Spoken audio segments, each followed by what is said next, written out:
আসসালামু আলাইকুম। আমি মোহাম্মদ শাকিল হোসেন। আমরা আবার আপনাদের কাছে এসেছি নতুন কিছু নিয়ে, যা আপনাদের প্রয়োজন মেটাতে আপনাদের সাহায্য করবে। আপনারা টমেটো বাগান করে ভালো ফলন পাচ্ছেন না, টমেটোকে পোকামাকড় খেয়ে ফেলছে, নষ্ট করে ফেলছে। তাই আমরা আপনাদের কাছে নিয়ে এসেছি কীভাবে আপনারা ভালো ফলন পাবেন তা দেখাতে। দেখুন, ক্যামেরাম্যান সানি ও রাকিবুল হাসানের ডেস্ক রিপোর্ট। আসসালামাইকুম, আমি মোহাম্মদ রাকিব হোসেন।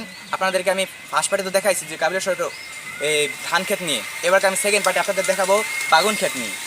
আসেন আপনারা আমার সাথে। যে দেখা যাচ্ছে এখানে কাঁচা বাগুন আছে, তারপর পাকা মানে পেকে যাওয়া বাগুন আছে। তার পেকে যাওয়া বাগুনের মধ্যে কিছু কিছু বাগুন আছে যা পোকে খেয়ে ফেলছে।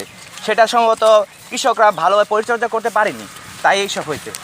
আমি আপনাদের কীভাবে বাগুনগুলোকে পরিচর্যা মানে ভালোভাবে পরিচর্যা করা যায় সেই বিষয় সম্পর্কে আমি আপনাদেরকে জানাবো।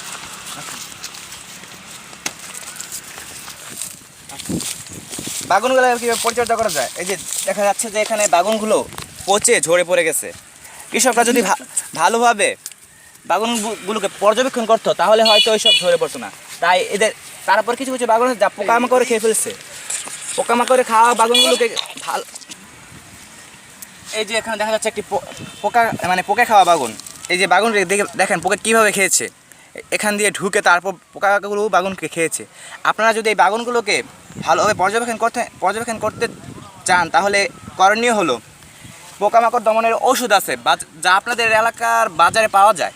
সেটি মনে করেন আপনার এনে পানিতে তার সাথে বড়ি গাছের পাতা মিলিয়ে গরম পানির মাধ্যমে তা পরিষ্কার করে এই যে এরকম কিছু বাঁশ মানে গাছাইয়া তারপর এর মধ্যে ওই বড় বড় বোতল আছে, সেই বোতলে পানি দিলে পোকামাকড়গুলো পানির সামনে এসে পানির মধ্যে পড়ে মারা যাবে। তাতে আপনাদের বাগুনগুলো পোকামাকড় খেতে পারবে না, তাতে বাগুনগুলো নষ্ট হবে না।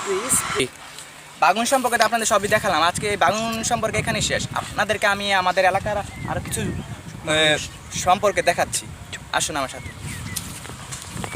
আপনারা দেখা যাচ্ছেন যেখানে দাঁড়া শাক হচ্ছে। আমাদের এক চাচা দাঁড়া শাক চাষ করছে। তিনি অনেক কষ্ট করে এইসব চাষ করছে, দিনরাত তার মাথার ঘাম ফেলে তারপরে দাঁড়া চাষ করে। তারপর আরও দেখাচ্ছি আপনাদেরকে। এখানে দেখা যাচ্ছে যে কুমড়া গাছ কি সুন্দরভাবে কুমড়া ধরে আছে, দেখেন আপনারা। এখানে আবার সাথে বাগুনও আছে, তারপর দাঁড়া গাছ সমৃদ্ধভাবে চাষ করা হয়েছে। আসুন আমার সাথে আরো কিছু দেখেন। এখান থেকে আবার দেখা যাচ্ছে যে আমি যে ফার্স্ট পার্টে দেখা যাচ্ছে ধান নিয়ে ধানের ব্যাপারে, এখানেও দেখা যাচ্ছে এই পাশেও ধান চাষ করা হয়েছে। এখন আসেন আমার সাথে আসেন।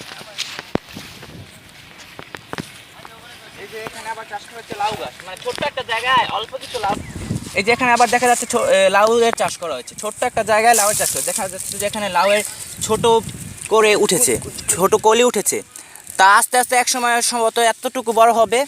তা আমাদের যে কৃষক ভাইয়েরা আছে তারা এটা এক সময় হয়তো ওরা নিজেরাই খাবে, না হলে ওরা বাজারে নিয়ে এটা বিক্রি করে ফেলবে। তাতে ওদের চাহিদাও মিটে যাবে। তাদের যে জীবিকা নির্বাহটা সেটাও সম্ভবত পূরণ হয়ে যাবে। আপনাদের এখন দেখাবো যে পুকুর নিয়ে কিছু আলোচনা। এখানে একটা ছোট্ট পুকুর করছে। এই পুকুর এর মাধ্যমে নানা রকম মাছ চাষ করে, যেমন তেলাপিয়া, কই, শিং, মাগুর এসব চাষ করা হয়। তারপর এখান থেকে যে মাছগুলো বড় হয় আস্তে আস্তে, তা সেটাও যে মাছ চাষ করছে এইসব, এই যে এই পানিটাকে পানির মধ্যে যেই এই যে পানির মধ্যে তারা মনে করেন মাছের জন্য খাবারের কোনো ওদের মানে কৃষকদের কোনো খাবার দিতে হচ্ছে না। এই মাছের মধ্যে যেসব পেনা আছে ওগুলো মাছ খেতে ওরা বড় হচ্ছে। মাঝে মাঝে হয়তো ওরা কিছু মাছের যেসব খাবার আছে ওগুলো এই পানিতে দেয়, তাই মাছের যে চাহিদা আছে ওটা মিটে যায়। তাতে তারা তাড়াতাড়ি বড় হয়ে যায়। আসুন আপনাদেরকে আমি ওদিকটা দেখাই।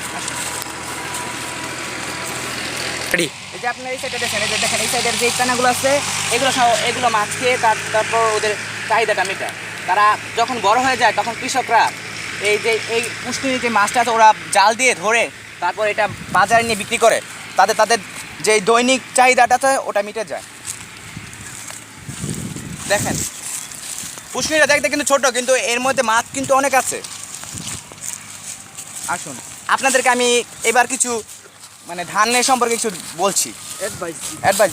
হ্যাঁ, এই যে আপনারা দেখছেন ধান, এখন তো মনে করেন ধান ভালোভাবে চাষ হচ্ছে। যখন মনে করেন আমাদের মুক্তিযুদ্ধের আগে 1971 সালের আগে আমাদের যেসব আমরা তো আর থাকতে পারবো না, আমরা তো এখন ছোট। ধরেন আমার দাদারা আমলে তখন মনে করেন এইসব ধান চাষ হতো না। তারা মনে করেন মানে আটা মনে করেন পানি দিয়ে এটা জাল দিয়ে তারপর খেত। তারপর ভাত অল্প ছিল, ভাতের ফ্যান ও মাংস খেয়ে বেঁচে থাকতো। তারপর আস্তে আস্তে এই যে মানে কৃষি প্রযুক্তিটা উন্নতি হতে থাকে। তারপরে আগে তো মনে করেন অনেক রকমের মোটা মোটা ধান ছিল, এখন আর সেটা নেই, হাইব্রিড ধান ছিল। এখন ধরেন কালিজিরা ধান, অনেক রকমের ধানই আছে, ওগুলো এখন তৈরি হচ্ছে। তারপর এখন মনে করেন আমাদের আগে তো মনে করেন লোক সংখ্যা ছিল অনেক কম, যেমন 1950 সালে লোক ছিল শুধু 3 কোটি 3.5 কোটি। তারপর আরও 71 সাল হয়েছে 7.5 কোটি। যেমন শেখ মুজিবুর রহমান ভাষণ দিয়েছিল যে আমাদের দেশে 7.5 কোটি মানুষকে আমরা কম্বল দিব। কিন্তু তারপর আমরা তো তার মধ্যে একজন, আমাদের দাদাও তাদের মধ্যে একজন ছিল, কিন্তু তিনি তো তারা কম্বল পায় নাই। 7.5 কোটি কম্বল তারাই আত্মসাৎ করছে। তারপর সেই ভাষণের পরে তারপর ওই কৃষি প্রযুক্তির উন্নয়নের পরে বাংলায় 1971 সালে 7.5 কোটি মানুষের ছিল ভাতের অভাব। কিন্তু এই যে এখন দেখেন, এখন আমাদের 20 কোটি ভাই বোনেরা আছে, তাদের এখন এই কৃষি উন্নয়নের কারণে, কৃষি প্রযুক্তির উন্নয়নের কারণে এখন আর সেই অভাবটা হচ্ছে না। এখন মনে করেন মানে প্রত্যেকটা জায়গায় ধানের চাষ হচ্ছে, তাতে আমাদের ভাতের চাহিদা মিটে যাচ্ছে। তো আজ আমি এই পর্যন্তই বলছি। আমার নাম মোহাম্মদ রাকিব হোসেন, আমি অ্যান্ড্রয়েড হিস্ট্রি থেকে, ঘোড়াশাল, কাবিলা সড়ক। আল্লাহ হাফেজ। ধন্যবাদ আপনাকে রাকিবুল হাসান। দেখলেন তো কীভাবে টমেটো বাগান থেকে ভালো ফলন লাভ করা যায় এবং কৃষি প্রযুক্তিকে উন্নয়নের দিকে এগিয়ে নেওয়া যায়। আমরা যা যা বলেছি সেই অনুসারে যদি আপনারা কাজ করে যেতে পারেন, তাহলে আমাদের বিশ্বাস আপনারাও টমেটো বাগান থেকে ভালো ফলন লাভ করতে পারবেন। আজকে চলে যাচ্ছি, কিন্তু যাচ্ছি না, আবার দেখা হবে আপনাদের সাথে পরবর্তী পর্বে।